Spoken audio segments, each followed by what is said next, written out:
Hey guys, welcome back. Welcome in. I'm Pastor Dave, sitting, of course, as always, with Randall the Armor Bearer. We are also joined by Nate the Great this week. He has returned again. He's developing a bug for podcasting. He's asking to do it a little more now that he's got a little under his belt. Anyway, whoever would like to, y'all tell them who we are. We are They That Believe. We talk about church culture, pop culture, geek news, world news, anything of interest, and all filtered through a lens of lifestyle Christianity. This is what maybe the third one that Nathan has sat in on, I think. Anyway, he asked last week specifically he wanted to do a Christmas one. So I said, okay. I'd already kind of had it on my mind. Wasn't real sure if we wanted to do it or not. But when he asked, I thought, yeah, we can do that. So we're going to sit next week and maybe get Gretchen in and talk about Christmassy stuff. Tell us about your Thanksgiving, sir. What did you do and anything of interest? Me or Nate? You. Oh, me? I know about his. Oh. My Thanksgiving was awesome. I got to spend the day with my parents, and I haven't spent Thanksgiving with my parents in like 10 years. So having them out here, and we brought the kids and the little pumpkin dog over, and he played with their dog, and we had a really good day. And your parents, they moved here to town about the same time, I guess we did. Shortly thereafter, we came in the summer, and it was late summer, wasn't it? Yeah, I moved them out here. I think July is when we moved all our stuff. Okay, that sounds about right, because I think we came in June. Mm-hmm. And interestingly enough, you talked when we sat down before, you were talking about how narrow that their street is, so much so that they don't even have a mailbox, I guess, because the postman can't navigate the street or navigate the mailboxes, which, curiously enough, everyone else can that drives them down the street. But anyway, when they had come to town and Nathan, Randall was helping them get moved in, they used a moving van or a box truck or something, which, of course, even though you can't see it, the street's narrow. So obviously a box truck or moving van takes up most of the street. So Randall gets in touch with me. He says, look, my folks are at the house, and they're kind of not really blocked in, so to speak. But if they wanted to get out and go anywhere, if they wanted to go to the store or anything like that, they would have, I guess, would have had to get out and move the truck, or it would have posed a problem. Right? To preface this story, when they moved from Knoxville, my parents lived in Knoxville. They had a huge house in Knoxville, and they lived there for over 20 years. But when it came time to sell their house, the people wanted an expedited closing. So instead of having like 30 days to move out, they had like 10 days to get all their stuff together and move out of the house. And they've had no planning or anything to it. So it was really just a mad dash for me to come out there for like 2 days to get everything loaded up in the moving truck and move. So we left some necessities behind that we probably should have thought about before we left there. That's quite a move. Now, how long is that trip from Knoxville to West Tennessee? I mean, you're one end of the state to the other. It's about 5 hours. Gosh, that's a long way to move. I mean, nobody likes to move. We didn't like to move. Well, we did like to move. We liked where we were moving, but the process, the work, the sweat that you have to put into it, but we were only moving a few miles. Yeah. You have a moving van, you have a box truck. I mean, how many trips does that take? Well, we did it. Dad did it in 2 trips. He did his garage in 1 trip, and we unloaded his garage out here, and then I went back with him and grabbed one of his cars and came back. And then we got the second trip, got everything else, which really we got about maybe 25% of their house and left the other 75% behind. You just left stuff there? Or like the closing was so quick, we couldn't really get everything out. So, well, anyway, so there they are. They're I don't know if you could, obviously not settled, but effectively moved. I mean, were they done at that point? We had, all this stuff was moved out. It was all still in the moving van. We hadn't actually got out into the house yet, but I was still in Knoxville because I'd stayed behind with the girls to go. That's right. I was trying to think today why it was that you weren't available. I wanted to show. Okay. I grew up in Knoxville and around downtown and stuff, and I wanted to show the girls like my old stomping ground. So we stayed there for the rest of the day and kind of moseyed around downtown. So Randall gets in touch with me. He says, "Look, the folks are there and they're at the house, effectively moved in, but they got the box truck now and they can't get out, or they could, but it would require this complicated game to get the truck in and out and all that." So anyway, so he says, "Can you do them a favor and go pick them up some toilet paper?" They had made it all the way, moved all their stuff, but didn't have any toilet tissue. They'd left in such a hurry. And, I'm not laughing at it. I'm not having a laugh at their expense, because that's... I did. that's most of us. You know, you don't, as I always say when we're getting ready to leave and go somewhere, let's hurry up and leave so we can figure out what it is we forgot. Mm-hmm. And I know when we moved, one of the first things I did before we moved anything in the house is I went and got like hand soap, paper towels, and bottled water in the refrigerator, because I remembered from when we had moved before, you don't have any, can't wash your hands. And of course we're moving in the middle of summer, so it's hot. So yeah, so I went to the dollar store and pick them up some toilet paper and, knock on the door. And that was a great introduction, I guess, you know. Hi, nice to meet you. I'm Randall's friend. Here's your toilet paper. And that is actually a legend around my family now. Oh, yeah? Yeah. Those of you who don't know, Brother Dave is a police officer when he's not doing podcasts. And so my mom and dad, being new to town, just rolled up, are sitting in their house, and they're worried that this truck is on the street blocking people in. And there's a big sign right next to it that says no parking on the left-hand side of the street. Oh, I don't guess I've ever even noticed that. Yeah, I mean, this truck is huge, and it's blocking the whole thing. And then a police cruiser pulls up, and the man hops out of the police cruiser, walks up to the door, and is knocking. And my mom's in there going, "You're about to get a ticket." They weren't expecting me? You didn't tell them Dave's bringing you some toilet tissue? No, of course not. That would ruin the whole surprise. You're having fun with this. Yeah. Oh, yeah. You have to know, my family, we have fun with things. But. Well, that would explain maybe the strange look or encounter. Okay. I just assumed, and maybe even sitting here now, I would have assumed or thought that you would have told them, No. I've taken care of it. Somebody's bringing you something by. If you ever have an opportunity to have a policeman pull up at your parents' house for no apparent reason whatsoever, you have to take that opportunity. Well, but see, now they bug me though, because I've not seen them at church. They haven't come to our house to eat dinner or nothing. Or are they just staying in their house? I know they're not still blocked in. Yeah, well, they need to get out, man. I didn't realize when I lived out here for 8 years now, and my dad's always been pretty sick since I was a kid. Right. He's had heart problems and stuff, and I didn't realize that my mom had gotten really sick over the past few years. Oh, okay. So yes, I knew that. I know you told me your dad didn't feel well a lot. Yeah, she's fighting pneumonia right now, and oh no, it's I'm glad they're here. I'm glad I can be close to them and stuff, but it is going to be a lot to get them where they're out and about and that kind of stuff. Mm-hmm. Okay, can enjoy things right a little more. Mm-hmm. So okay, guess they're doing okay making their post office trips and stuff. Oh yeah, Dad goes to the post office every day. Gretchen was complaining about that today. She's got some stuff that she's putting together, I guess like gifts for family, photo albums and some stuff. We've been trying to get wedding pictures to my family. We've been married 4 it's dangerous. 4 years now. That's right. But tell them women's what they want to hear. Yeah, we have been trying to get my family, my mother and my grandmother, wedding pictures ever since. And right before we moved, when we were in the other town, maybe Mother's Day, I'm trying to remember the occasion, but Gretchen put together these nice photo albums and all these pictures, packaged them up. I mean, she spent a lot of time at the photo kiosks at Walmart and online and all this.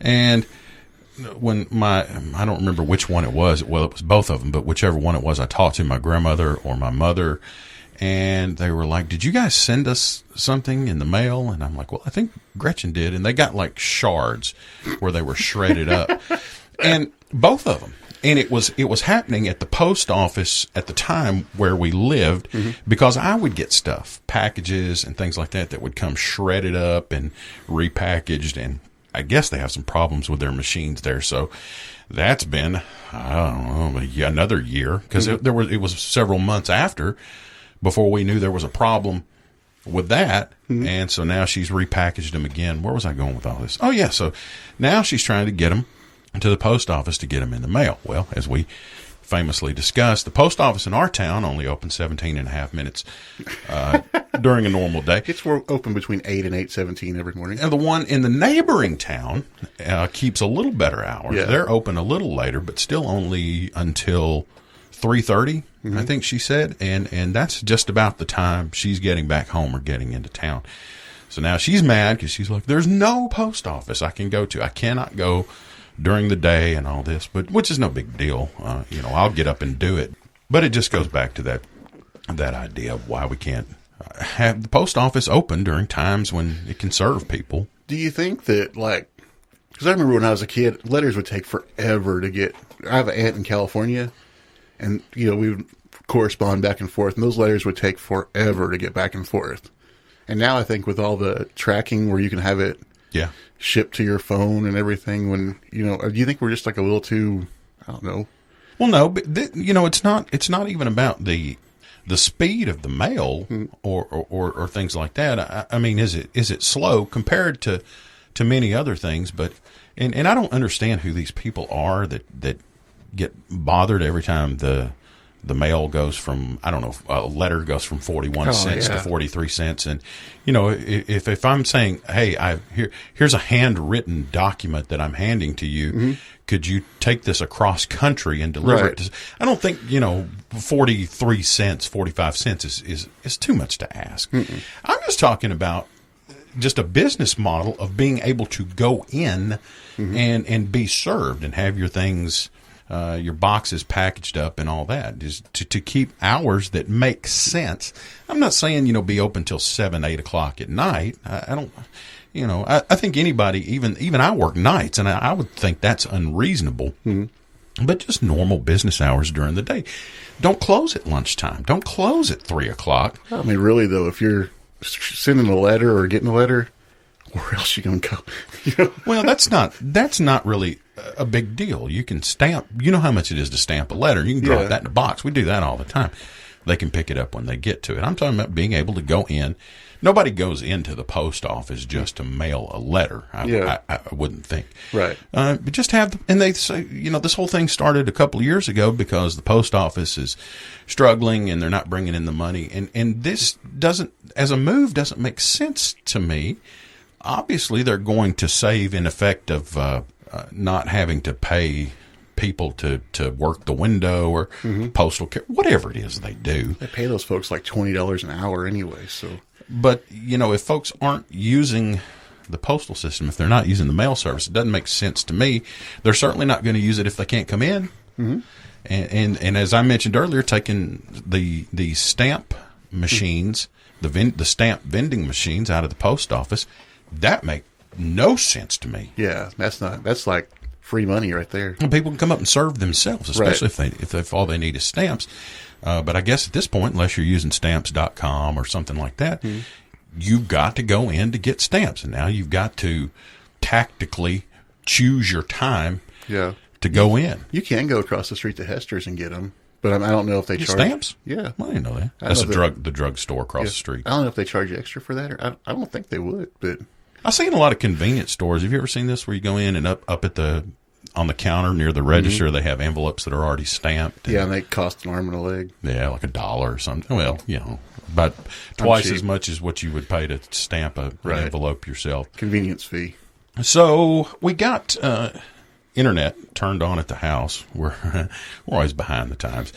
Everybody else in the world already has internet at their house. But we just, about a month or so ago, got internet turned on at the house. And folks will notice I tried my best to cut it up and conceal it. But in the last time we sat down to talk, our audio was glitchy and lagging. And what was happening is, because I've complained about this laptop that we use, it was trying to connect to the internet. It was connected, but when it's running, it's like it's so old and tired, it can only do one or two things at once. And so while it was trying to run internet, it was making our audio workstation lag and run slower. So I'm looking at it now. It doesn't appear that's going to be a problem. I've disconnected the internet from the laptop. So shortly thereafter, I got Netflix. You have Netflix, right? Don't you? Or you have something else? I have Netflix, I think. I don't know what we talked about. You told me you had something. Fully intent on catching up on all my shows, or all those great shows that I'm not watching and I should be. Arrow and Flash and Daredevil and Agents of S.H.I.E.L.D. and now Jessica Jones has started. These are all comic book shows. Yeah, Jessica Jones is an awesome show. You know, everybody is saying that, and I watched the first episode. Yeah. See, the next thing I'm having to deal with is trying not to get too far out of sequence with each other, because some of these cross over. Daredevil crossing over with, because it's all Marvel. Yeah, I think they're different universes though. Daredevil and Jessica Jones. I thought they're crossing over. I don't think so. Yeah, because Rosario Dawson, I just saw the other day, she's popping up in Jessica Jones, and she's in the Daredevil show. Anyway, to some degree. Yeah. More so, though, with Arrow and Flash, because I know they've had even in the very first Flash episode. Right. So now I'm like, well, wait a minute. Do I need to go catch up on all the Arrow before? Probably doesn't really matter at the end of the day. So, how much of that I've watched? Like none. I got like 2 episodes of Flash, 1 episode of Arrow, watched about half of Daredevil, and that's only, I don't know, 12 or 13 episodes. Yeah. And that's good. Of those, Daredevil is the best. I haven't watched that. I've watched the other ones. The Flash really couldn't hold my attention, and the Arrow was okay in the first couple of seasons, but after the 3rd season or so, I stopped watching it. See, I'm just like 1 or 2 episodes in on that anyway. Yeah. And I like the feel of Arrow. It seemed different from Flash, but anyway. Jessica Jones, I watched that first episode, and I don't mean to come off like too much of a prude or anything, but there was an awful lot of sex in it. Mm-hmm. And, it's one of the more gritty comic books, though. I'm willing to overlook that. I mean, I recognize we live in a modern age. It's just that it seemed a little too gratuitous. Yeah. With that every time it came up, it was like, oh, here's some more sex for you. Yeah, here's somebody without a shirt on. Yeah. And it, again, not to be a prude. I mean, I don't want to see anything necessarily pornographic, but when it pulls you out of it, it feels arbitrary. It feels gratuitous, and it's like you're kind of watching and you're in the story, and it's like, okay, all right. But, really, what movie would really need a sex scene in it? Like, unless you're doing... Like, what movie needs nudity in it? Except maybe if you're doing a story about Adam and Eve or something, but... what movie needs anything? Right. What needs profanity? What needs gunfire? What needs... I think it comes down to storytelling. If you're telling a love story, obviously there are going to be places where, you see, Nathan, when a man and woman love each other, they feel the need to express that love to each other. They get married. Now now's a good time to have the talk. Let's just have the talk here. Let's have the talk in front of everybody. And that can be done tastefully. Right. It doesn't have to be gratuitous. It doesn't have to be pornographic. I always just assumed that it was for the guys that had to sit through this crazy movie with their dates. That there was like just a little speckling of something maybe they would like. I would kind of tend to go the other way. I tend to think, that's what women like. And maybe that's what it is, too. Maybe that draws women into this geek comic book world, right. because, and it's a lot of girls, just as many women that I've seen that are raving about this show. So anyway, that's neither here nor there. I have not watched near as much of it as everybody else has. So I'll give it a chance. I'll keep watching. And I watched the full season. It was pretty good, I thought. And I do like that. I love the way that Netflix puts those up where you can binge watch them. I enjoy that. I am a binge watcher, and it comes from not having satellite or cable for so long. I mean, we went without it for years, and I didn't miss it. Right. And I would watch all those shows we've talked about, my favorite shows, 24, Sopranos, and I would buy a season and watch them all. Right. And be anxious until I could get the next season in line. See, I like that. I get like if I'm watching a show on TV, I get like really anxious before the next episode that comes out. And if you're watching them just in order, you don't have that. And you get busy and you miss them, right. You forget about them, even in the DVR. See, now Gretchen got Dish here a year or so ago, and it has a DVR feature on the box and all that. And I had some stuff. There was some new show that I was recording. Got a couple episodes in and got it fixed up where it would record the new shows and all that. And the box went down. Sweet. What am I trying to say? It froze up or shut down. We had to get a replacement box. So I lost all that. Yeah. And now I've, gone from those shows. Obviously, I can't even sit here and really remember what I was watching. So, on that sort of similarly, I get the impression that since your mom is our primary listener, maybe she's representative of the folks that are listening. I don't think she cares so much for the comic book talk or the superhero talk. Very quickly into what Dave's reading. Marvel has rebooted again. They do this everybody does it every so often. They reboot their major titles and they start over again, and they have a new run on most of their major characters and some side stuff. New Invincible Iron Man, all new, all different Avengers. What's the other one? Doctor Strange. And so I got a lot of those on my pull list and got a little bit, I'm in one issue into Invincible Iron Man. I think the next 2 issues showed up recently, but I haven't looked at them yet. And I get so much stuff at the house.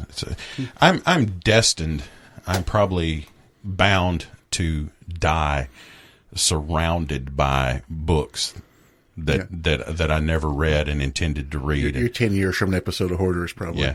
I mean, because you sit in here in my office and you sit next to the shelf that has boxes and boxes and boxes of comics and books and stuff. I've probably not read a tenth of what's in those boxes, Anyway, that and all these shows that I can't get caught up on, I just sit around and go, oh yeah, I'm gonna go, and get those issues and read those, and I'm gonna catch up on those shows and all that, and I don't ever seem to find the time to stay up 24 hours a day. Yeah. So very quickly, Invincible Iron Man. I'm got number 1. It's okay, not blown away. I'll give it a few more. The art is, I don't know how to describe it. It's postmodern. I don't want to say minimalist, but it's really streamlined. It's not as stylized. They're all going to that now, though. A lot of the artists are going to the more of a, I don't want to say it's like an abstract, but it is more of a minimalist approach to. Yeah, I don't know quite how to describe it, because it's not like it's simplistic. It's not overly stylized. Not a lot of that extra detail. It's very, very streamlined. It's very linear. Now, the Doctor Strange, I got 1 issue into that, and I'd already had a couple of issues, the upcoming issues, on my pull list, and to be honest, were they not already there, I don't know. I don't want to give up on it, but it's completely the opposite. It's so psychedelic, and the panels are all over the place. It's really hard to read. It's kind of hard to follow. I didn't know where to. It's one of the things that people who don't normally read comics or don't know much about them or can't enjoy them, it's one of the complaints that I hear a lot is I don't know where to look if the panels aren't linear and stuff like that. Well, this Doctor Strange book kind of made me chuckle. I'm like, yeah, this is exactly what people talk about. They're trying to do so much with it that it just gets cloudy and murky and soupy, and I'm like, what is going on? And Doctor Strange is supposed to be that way. It's all magic and sorcery, and it's supposed to be a little psychedelic. You can only reinvent the wheel so much. I mean, it's basically a wheel. If you take too much away from that, then you're not doing the same thing. And it's a hard kitchen to cook in, because the best story can be undone by garbage art, or the best drawn book can be undone by a garbage story, or an inker can come in behind and ruin some good penciling, and so I appreciate it. But and what gets me is this whole thing is supposed to be rebooted following it, because there's always a big major event that they run before they reboot. You get a big ending, and everything's, here's how we finish what we've done, and here's how we set up what we're doing. In this instance, it's another run at a Secret Wars storyline. And they've already, the thing with comic books that is so peculiar, it's not like newspapers or magazines. When the newspaper's coming out on this day, or this magazine runs once a month and it comes out on this particular day. The comics, they always predict a release date while the artists are working on them. Right. And sometimes they make it, sometimes they don't. And the Secret Wars, the run on this that was supposed to set up this new universe, that was supposed to be 8 issues. Then they expanded it to 9. Then the issue started running late. So that run is not even done yet. But they've already started the new one. Yeah, they've had to start the new one. So, but I will say this, and I've been kind of hoarding because I didn't want to read the whole series. I want to read them all at once again with the binge thing. I don't want to read 1 or 2 books and then I'm sitting there waiting. And I tell you, this is happening to me too. I've reached an age, I don't know, I'm still young enough, maybe I should be concerned about this. I can read a book. I can read an issue in a new series. And if it goes a week or two, I'll forget what I read. I'll forget what was in it, and I'll have to go back and read them again. It's one of the reasons I'm kind of holding off on trying to read that Secret Wars series, because there's still a couple of issues left. If I sit and read them now, by the time those come in, I'll forget. Right. But nonetheless, that Secret Wars run is incredible. It's awesome. So Is that based on like the Civil War movie that's coming out? No, Oh. it's different. Now there is a Civil War Captain America storyline or Avengers Marvel Universe storyline. The Secret Wars idea is a tad bit different. They've done it a couple other times between now and the 80s, but we may touch on that later on down the road. I don't want to spend too much time there right now. Did you see the new Batman Superman trailer? I did. There was a teaser, both of which they showed on Jimmy Kimmel, which is interesting to me. I mean, I guess that's as good a place as any. Yeah, Ben Affleck and Jimmy Kimmel and all them are probably Gambling buddies, right. I'm sure. You have any thoughts on any new revelations or anything new that we've seen? I feel like I'm going to be disappointed with it. Really? Why? I don't know. I don't see how the story's going to progress. Like, I don't see how they're going to fit all that into a movie. Like, it's kind of like that Fantastic Four. I think it's going to be a little bloated. Yeah, and remember, the Fantastic Four needed about another 30 minutes of fighting. It's like they got to the end of the movie like, oh, we're supposed to have a fight here. Let's add something in. Well, you can tell where ideas were placed, but either cut, trimmed, or not realized. Right. You can tell it was headed somewhere, or something was done, and then someone else came behind, and it all feels a little forced, taken in a different direction. So anyway, you feel like you're being set up for disappointment. Yeah, I mean, not optimistic. I feel like it's going to be very well shot. I feel like the characters are going to be very good. I feel like the actors are probably going to be pretty good. Even Ben Affleck, I feel like he's going to be all right. Blue Steel, man. I feel like he's going to have the same expression through the whole movie. Are you feeling better about him? Maybe a little bit. I feel like the trailers have shown a little bit more. But I'm just worried about the story, because it doesn't seem like the story's going to progress in 2 hours. It seems like it's going to take, it seems like it's set up for like a 4-hour movie. Right. But it's not going to be. It's going to be 2 hours, and they're going to have to. Well, I think some of the things that we've been teased with, appearances of Aquaman or Flash or all that, I think those are going to end up being very small, very short. Like cameos. Yeah. There is going to be some setup, and they will make appearances. But, well, let me start with some positives. I'm becoming comfortable and sold with Ben Affleck. Mm-hmm.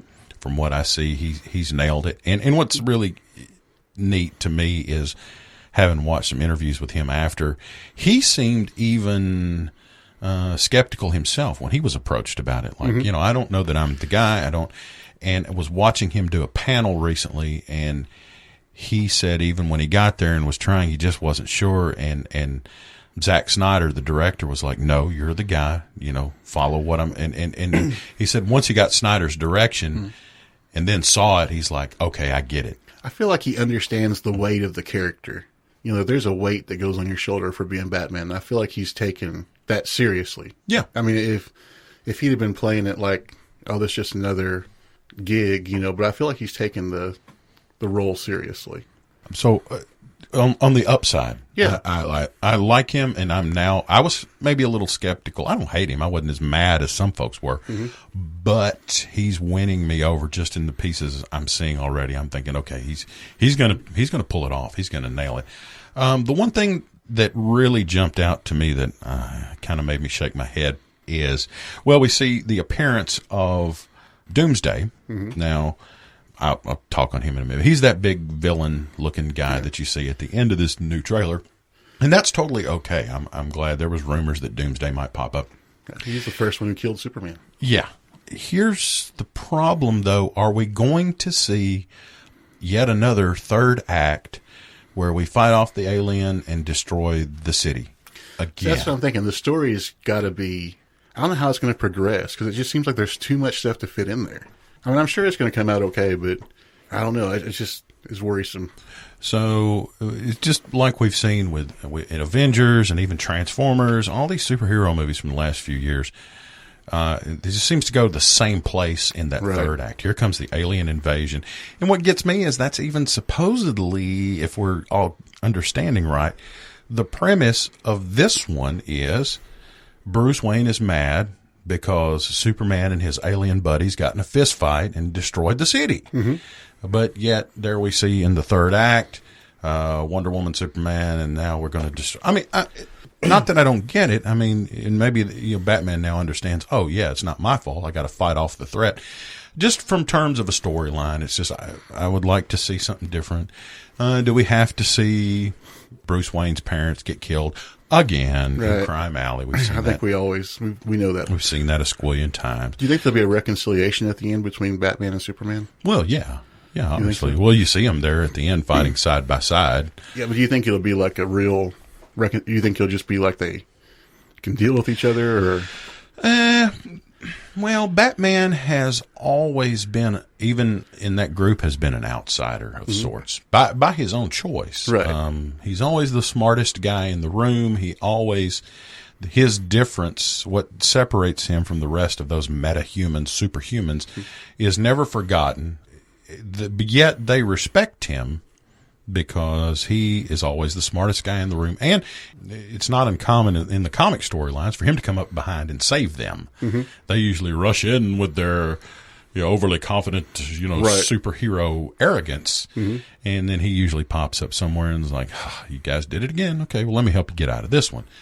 And there are times in the storylines where his connection with them has always been tenuous. He's always distrustful. It's his nature. Right. And there are times when he would kind of throw a tantrum and leave, and he'd quit. And they're like, "Please come back to Justice League." And he's like, "I'm going back to Wayne Manor. I don't want any part of what." He's always kind of a dissenting voice, a little bit contrarian, and I think that's good. That's what he brings. Otherwise, you would have all these truth, justice superhumans full of themselves. And that's apparent more in some characters than the others. Like if you look at like Flash and Green Lantern, they have typically been written as being very arrogant and very full of themselves. And even Superman to a degree, he forgets often, as good as his heart is, he forgets, he doesn't have a lot of humility himself. He cares for people, but often needs to be reminded that, if you'll excuse this, that he's not Superman, so to speak. He buys his own hype. And Batman never quite buys their hype. No. He kind of sees them for what they are. He keeps the storylines honest, I think. To a degree. Yeah.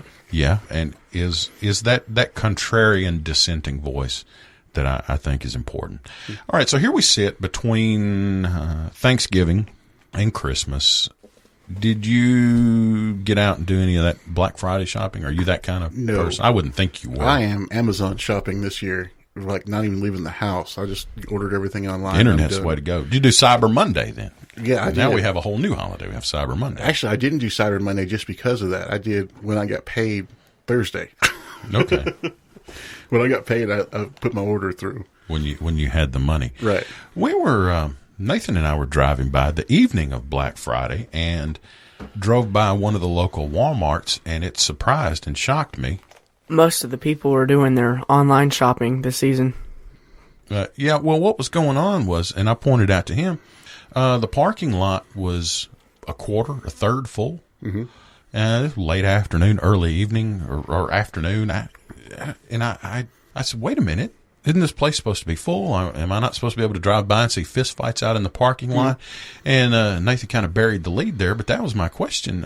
Or did you get out at all in a position to even observe? Or when I started out, I've been in sales almost my entire life. And I started out in one-on-one sales in the automotive industry. I go up to a person and I say, this is what I've got. You need it. I try to tell you how you need it, and then you buy it. Overcome objections and all those sales techniques. Yeah, right. Lost puppy dog clothes and all that stuff. But the last 2 years I was in sales, I went to retail sales at a Fred's dollar store. And they got really big into the Black Friday sales. Huge into it. And it's a totally different mindset to go from one-on-one sales to that mass marketing sales strategy.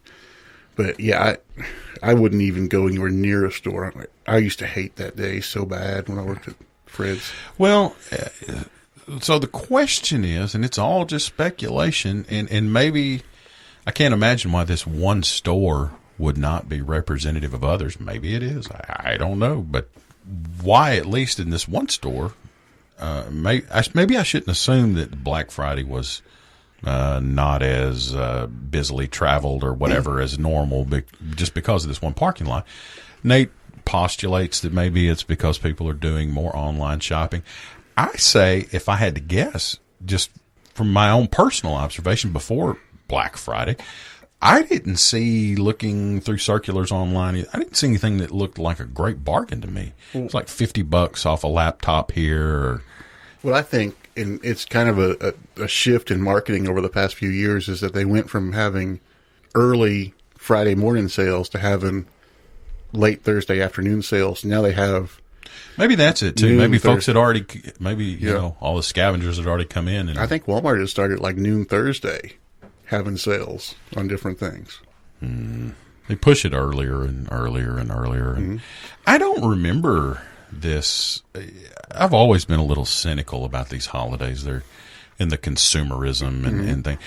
Do you remember as much of this when we were kids? When did Black Friday start? I don't really remember that when I was a kid. I don't either.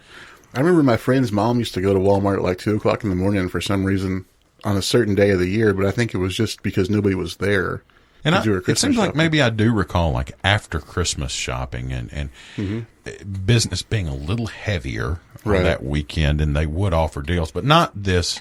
I guess maybe it just hadn't escalated into its own event like it is now. This Black Friday that is now stretched into to Gray Thursday or whatever it is. Magenta Wednesday. I mean, hey, but that was just my feeling, my observation as I kind of looked around. I just didn't see anything even advertised that looked like that incredible bargain, that irresistible bargain. Well, you know, I was looking, I've got the 3 girls, and I was looking for stuff for them, and I was noticing, you know, the stuff that they wanted was pretty popular stuff, and the variation between eBay, Amazon, websites like that, and for the days, there was no difference in it. Well, I did notice one of the things I got was like $3 more expensive when I bought it than when I put it into my shopping cart. That's what I was going to say.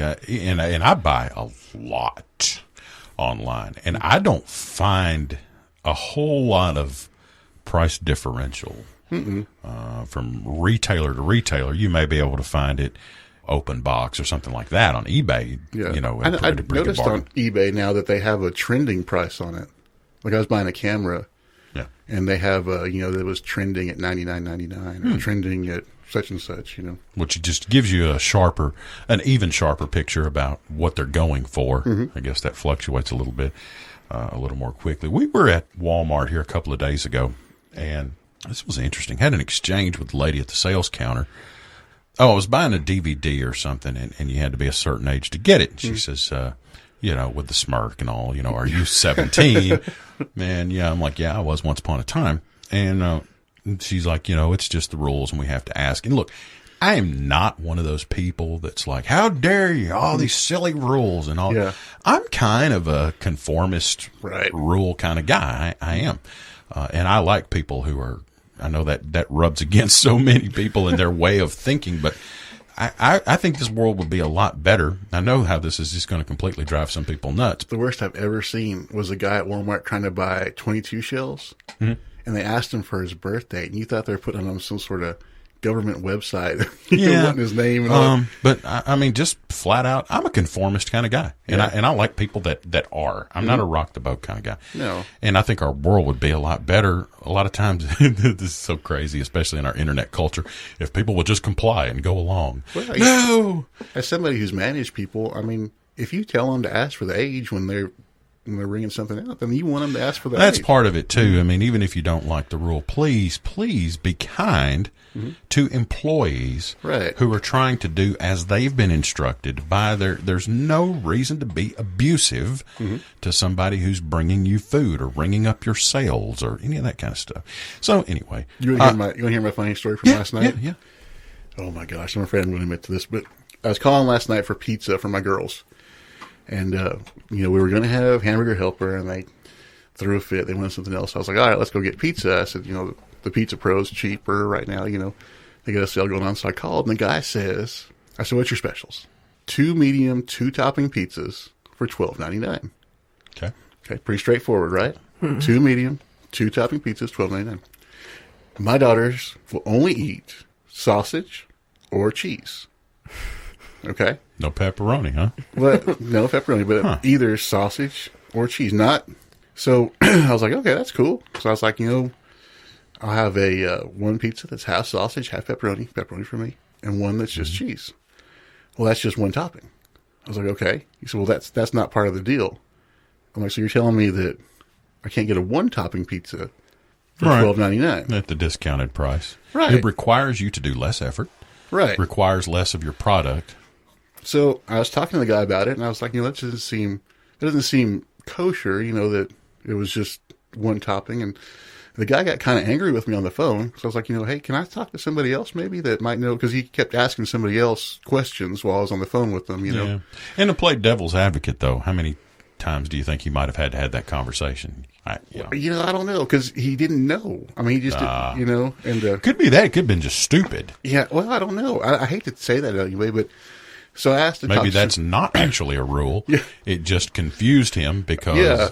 Well, I talked to the other lady, and I could hear when he transferred the phone. He's like, "Some guy's on the phone. He doesn't understand that you're going to have 2 toppings on the pizza. That you have to. Yeah, and I was like, no, he doesn't understand that you have to have 2. Yeah, and just being real ugly on the phone. As somebody who's been in customer service before, I was like, you think he did that intentionally, where you could hear? I don't know. If he did, he's an idiot. But when I talked to the lady, and I try to be super nice to people especially people making my food. Oh, but everybody, I try to be super nice to them because I've been in that situation before. Nobody wants to be making pizzas for a living in high school, But yeah, when I got there, the guy was just giving me the evil eye the whole time I was there. What about, did you try, because I want to hear how this ended, but let me postulate a theory or two or a solution or two. What about double cheese, double sausage? I was going to tell you, the rocket scientist manager of the store says, well, you can always add cheese as an extra topping. Yeah, not the person you were originally talking to. No, the lady that I got transferred to. Well, that's why she's in management. Yeah, she's upper management. Problem solver. Yeah, there you go. But basically, I got my 2 pizzas for $12.99. The girls were like, "Did you just get upset with somebody on the phone?" I was like, "No, I didn't get upset with anybody on the phone." Yeah. How many idiots does it take to figure out the difference to do the math between 1 topping and 2 toppings? I'm trying to save you money here. We're not even talking about fractions or a long division. It's like 1 topping, 2 topping. And these folks want $15 an hour. Yeah, and I'd be happy to get an extra topping if my kids would eat it, but they won't eat it. So I mean, there's no use in getting. You say, fine, give me a little plastic tub of cold black olives on the side. What's the most expensive thing you have? Okay, put it in a tub next to it. If I go for the second topping, does it have to be on the pie? Huh? Can I make you eat it while I stand there? You can have it. You can have it. What do you want? I don't want that. Look, you can have a topping on me. Yeah. So we're at Walmart a couple of days ago, and where did I go with the lady? So the lady wanted to check my birth date, which she's trying to observe the rules, at least in spirit, because she didn't check my driver's license. And, I got a head full of gray hair, so I'm obviously a little past 17. But that then prompted, and I kind of was like, no, it's fine. Yeah. I'm not that guy. I'm, whatever. I believe in the rules, and I'm a conformist kind of person. And she started telling me this story that is related to holiday shopping. This little girl, she said about 6 years old, comes in. Now she's accompanied by her grandparents. She's buying a handful of things and wanted to buy herself, as an act of her own will, with her own little money. She had like a $3 pocket knife that she wanted to buy for her dad. It was like a little 3-inch pocket knife. You see all the cheap knives and stuff they offer during the holidays. Nothing big. Like, I think she said it was like $3. It may have been $5. I don't know. But the little girl wanted to buy this for dad with her own money. It came out of the sporting goods, or in that sporting goods automotive section. Yeah. And she's looking at the grandparents. She's like, I cannot take the money from her for this transaction. She cannot, the 6-year-old cannot buy a pocket knife, utility knife, hunting knife. Right. And so I'm immediate, and she's trying to tell me this story, you know, and I guess I'm supposed to be one of those folks. I'm like, well, that's outrageous, and how dare we? And I'm kind of not like that. Mm-hmm. I was like, hey, I get it. I don't want children walking in here, you know, buying knives. And she says, aha. She says, but if that same child goes over to kitchenware and gets an 8-inch butcher knife or steak knife, she can buy it. And I'm like, really? Now that kind of skewed the whole thing for me. Then I went outside and had a breakdown because I didn't know how to feel. I got the feels, man. I got the feels. My cognitive dissonance just blew up. So I don't know. Any thoughts on that? Do we go too far with our rules sometimes? I tend to be a rules guy, but I guess we do. We get silly with it. I wonder too, like how culpable if the lady did just go against the rules and sell this little pocket knife to the girl. And her grandparents are standing there. Yeah, but I mean, let's just say in an other universe, the 6-year-old walks up to the counter at Walmart, buys a pocket knife, goes outside, takes it to school, cuts her finger off with it. Yeah. So do the parents, can they go back and sue the lady that didn't follow the rules? Sure they would. If she didn't follow policy. Right. And not only that, but Walmart would be off the hook. Because what would happen is they would sue Walmart as a corporation. Mm-hmm. They would sue the employee that made the sale, probably the manager on duty. You're going to name everybody. Right. And what would happen is, I know a little bit about vicarious liability. The first thing that would do is Walmart would file a motion to be dismissed from the suit. Mm-hmm. And what they would do is go, here's our policy. Here's where the employee signed for their policy handbook, acknowledging they understood it. Mm-hmm. The employee did not follow our policy. Right. And they're going to be dismissed from the suit. Right. Which means very shortly thereafter, the suit's probably going, no, actually, they won't. What they'll do is they'll offer a few grand and they'll settle. Right. Because it's cheaper to, but in that scenario, Walmart could, if they wanted, they would have to spend more money to go to court to be dismissed from the suit because they would have no liability. Right. But they won't do that. They'll settle. And that's why people name, Mark Garagos, the lawyer, talks about this all the time. You look for the person that holds liability that has deep pockets. That's who you want to go after. Right. What's the point in suing the clerk or the person that made the sale? Unless they make a minimum wage, you don't have any deep pockets. You're not going to get anything. People want to sue Walmart. Mm-hmm.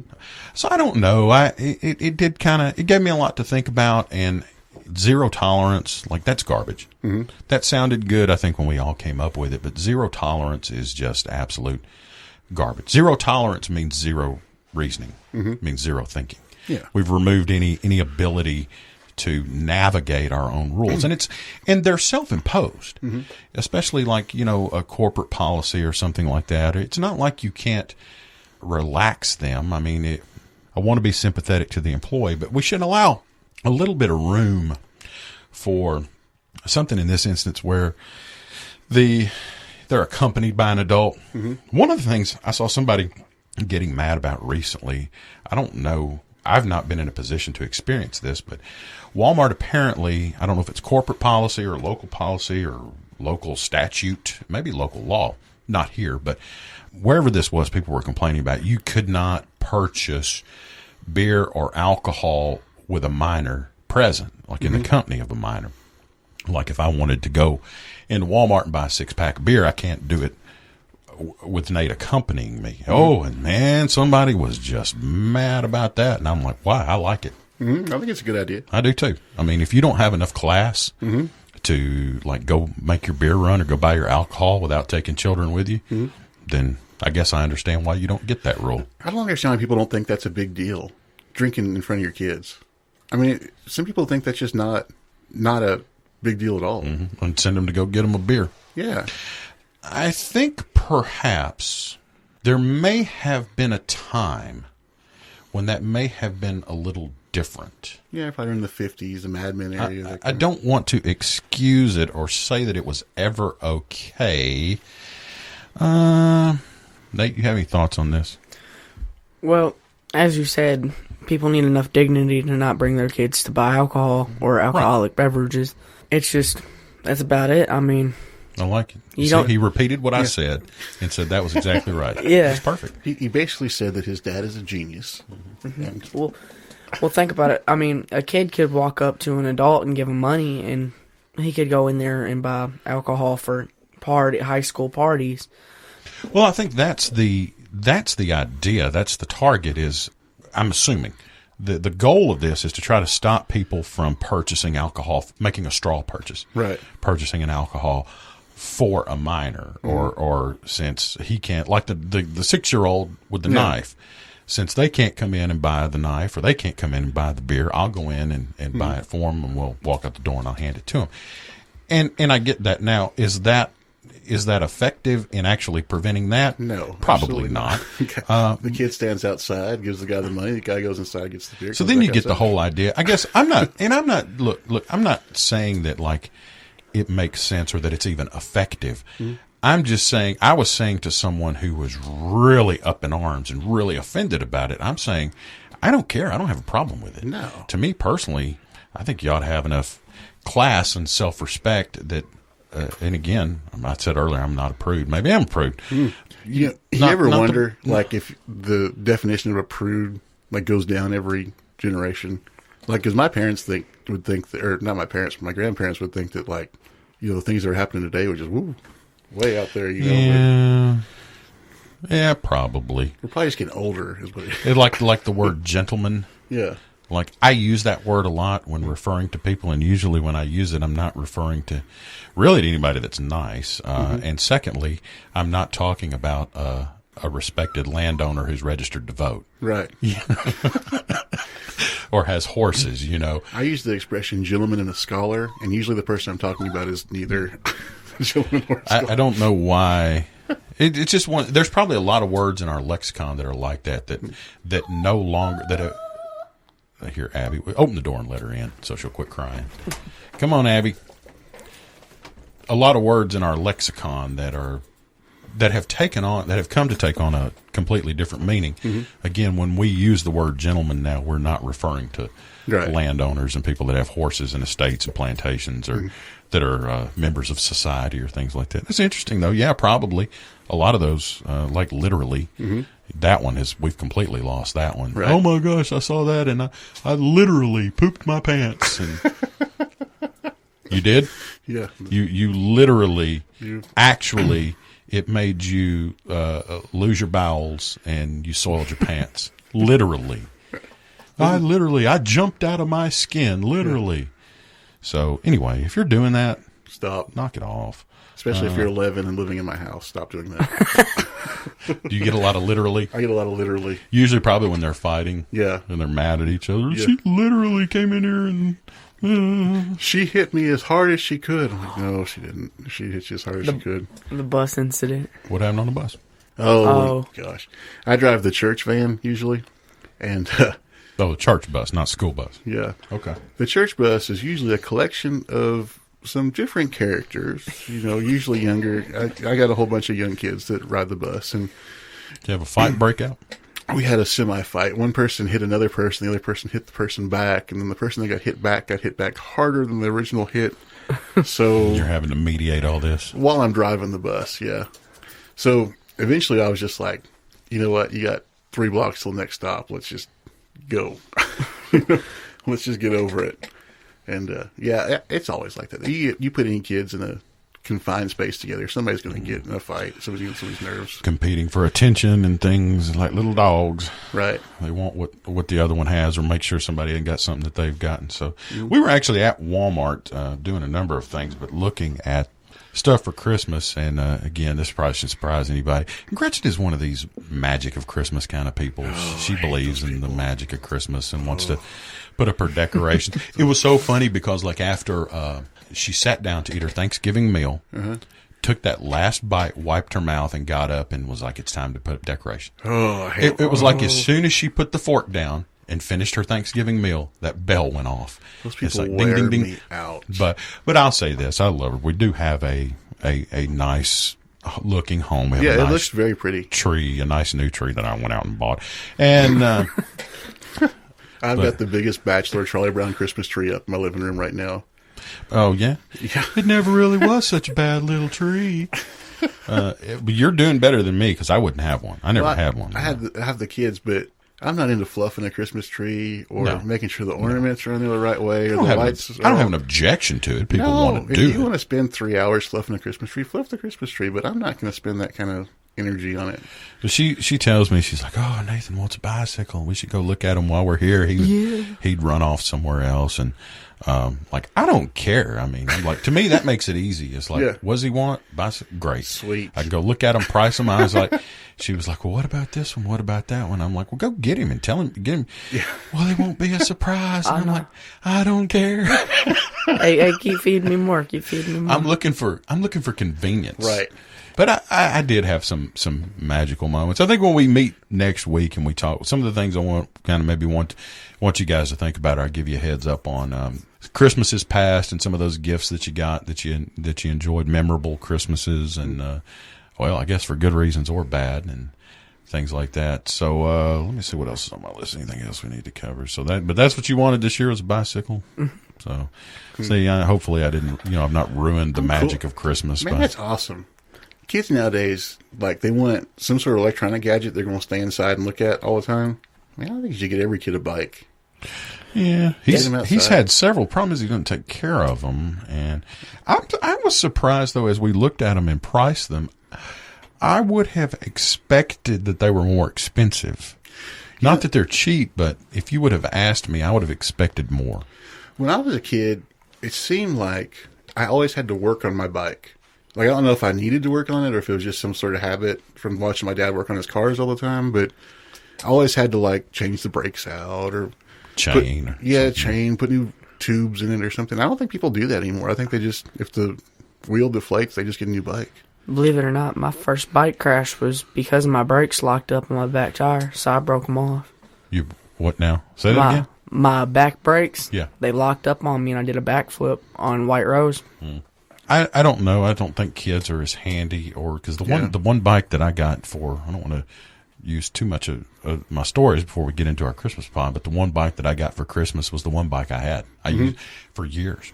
Yeah, I didn't get a rotating series of bikes, and I don't know. I don't really remember doing a lot of work on it or repairing it, but it just I remember the thing lasted forever. I wanted one of those racing bikes, the one that had like the handlebars that make the loop thing on it. 10-speed, yeah. Yeah, and I thought, oh, this is the coolest thing ever, and I got it, and it was like, this is the dumbest looking. Me on a racing bike is like the dumbest looking thing ever.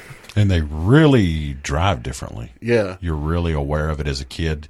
You see it, and you see your friend or your family member or whatever zipping along. Yeah. Then you get on it and trying to work the gears and stuff. It's like that's like, another skill of sorts. Yeah, one little wobble on your butt in the middle of the street somewhere, So yeah, we're covered with the bicycle. Before we get out of here today, did you see? We were talking about music last week. Scott Weiland, Yeah, Stone I saw Temple Pilots died. Folks that don't know, this guy was a singer, frontman for a rock band called Stone Temple Pilots. STP. And of course, the Facebook rush begins to see who can have the grief contest. Who can get the Who feels post out first? Who feels the worst about it? I'm more upset about it than you. I hate the grief contest on Facebook. I don't even do that. And not that I'm not moved or sympathetic. I'm very sympathetic, but unfortunately, this guy had a long history of drug and alcohol and addiction problems. And it's one of those kind of things. What's the most tragic thing about it to me is that we all watched it happen. Right. This is not surprising. And what can be done? The fact that could it have ended any other way? I don't know that it could have. I don't think he had the want to change the way he was. I mean, you see some of the guys that'll like change midstream and they'll go get cleaned up and stuff. They'll really want to get clean again. And if people like that backslide a little bit, I kind of understand. But for people that just don't really want to get clean again, I just don't have a whole lot of It makes me think of Robert Downey Jr. My goodness. Yeah. How life can go from being over, my life is over, I've ruined it, to being the highest paid celebrity in the entire world. I think he is, Robert Downey Jr. And no, I'm not saying that Scott's a bad guy, or I'm a guy that suffered from chronic alcoholism for years, so I get it. I understand. I know what it is to be in that place and to be in that hole. And, but you know, do the rest of us have any culpability in that we all, I mean, not us particularly in this room. I wasn't in a position to speak to the man or know him, but here's what I would say about that. And everybody lean in a little bit. Social media has a way when these celebrities, the celebrity with the drug or alcohol problem has their latest run-in with the law, or they're back in the hospital again for exhaustion or quote-unquote flu-like symptoms. Right. And social media has a laugh, and we pile on, and we mock, and we see that we forget that people are, this is part of the human condition, and it doesn't matter if you're the rock star traveling the world, or if you're working behind a counter somewhere, you're repairing people's cars. This is no respecter of people. And my appeal would be, short of the grief competition on Facebook, I would say once you finish with that, let's look at what else we're sharing and saying, and not at least having some concern and some sympathy and not mocking. As difficult as my life was during that time, the idea of doing it in the public eye, having everything that I did that I was ashamed of and everything that I suffered with that hurt me, I can't imagine doing that on the front page of a magazine, Right. the front page of Yahoo News on the web, or Britney Spears meltdown. I couldn't imagine. You know, she was going through a lot of stuff, too. I remember, it's been a couple of years now, Demi Moore, remember that, is in a hotel. And this is so sad because it's like such a famous name and a well-known person, you know, middle-aged at a advanced place in her career. She's in a hotel room with these people that are barely acquaintances, younger than her. It's like there's a loneliness to it. And somebody gives her some kind of synthetic marijuana or drug, and she gets really sick, and there's this frantic 911 call, and people had fun with it and laughed and joked about it. And I'm like listening to the 911 call and all that, and it's terrifying to me. And I know these people are famous, and the thing is, you forget that they do play pretend for a living, Right. and we think because we see people that we know them, or that maybe, I don't know, that they're not real, but they have people that love them and care about them, or should, and they get lost. And I don't know, from Whitney Houston and Philip Seymour Hoffman, it made me think of all these people. All my friends were immediately talking about rock stars that die young and all.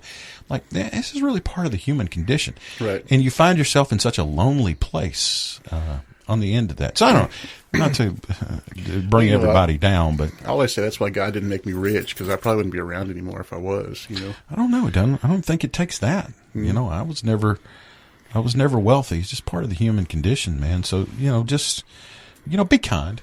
Be kind, even to people that you don't know, even to celebrities. And, you know, if we're so concerned and we got to have a grief competition and all of our RIP posts Right. on Facebook, then be that voice that speaks up the next time one of these crazy actors or singers or gets in another scrape or does something foolish, or, you know, be that voice that speaks up and says, hey, you know, look at all these other people we were just talking about.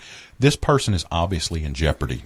You know, I have problems with that, too. I have problems with people that, like, as soon as a tragedy happens, like a national tragedy, they've got to put their 2 cents in on Facebook and change their profile picture to something, you know. Yeah. I don't know, it just seems like they're kind of trying to take the focus away from them. Like the Paris incident. Accomplishing what? Yeah, nothing. Absolutely nothing. Right.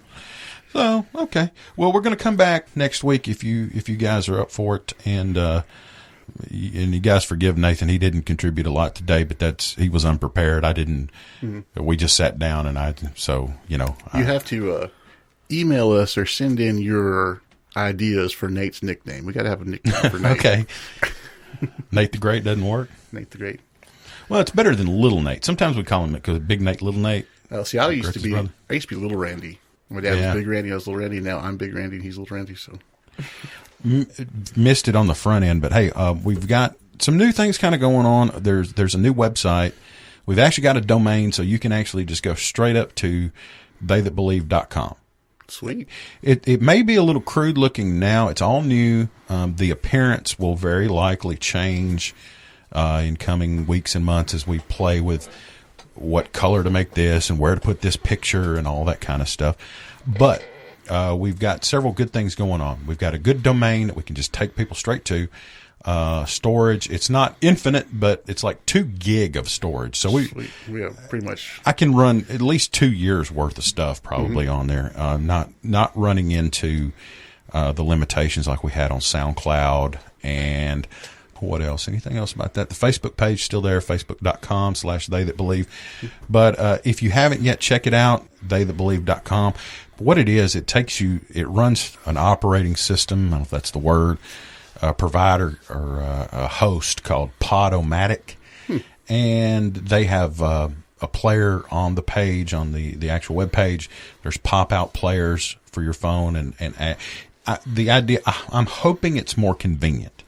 I've been a SoundCloud user for a long time, but Gretchen said that she would try to listen to the shows on SoundCloud and was getting a lot of ads, or that it was difficult for her to use. I don't know. And if you want to skip all that, again, I've put everything to date is on YouTube. YouTube is a good, easy place where we can use a lot of storage, infinite storage. We can just put everything there. But I would encourage you, so if you haven't liked SoundCloud or haven't been able to play through the Facebook app or whatever, just go to theythatbelieve.com.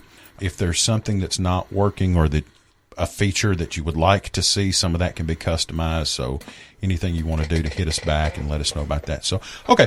So we'll come back here in a week or two. We'll have a special Christmas pod, and we'll try to wake Gretchen up. She gets up real early, so she's usually in bed by the time we're sitting down to do these. So she'll join us next week. We'll talk about, she can come in and sell us all on the magic of Christmas. Bah humbug. And she'll tell how sometimes dreams really can come true. Is she like Will Ferrell as the elf? Maple syrup, maple syrup, maple syrup. She's as close to anyone I know in my life that is like that. No, she's not like that. Santa's coming. Santa's coming. Yeah, that's a great one. All right. We'll see you next up on the Christmas episode, and hit us up, theythatbelieve.com. And Randall's here. I'm Dave, and Nate's over there. Nathan, tell them who we are. We're They That Believe.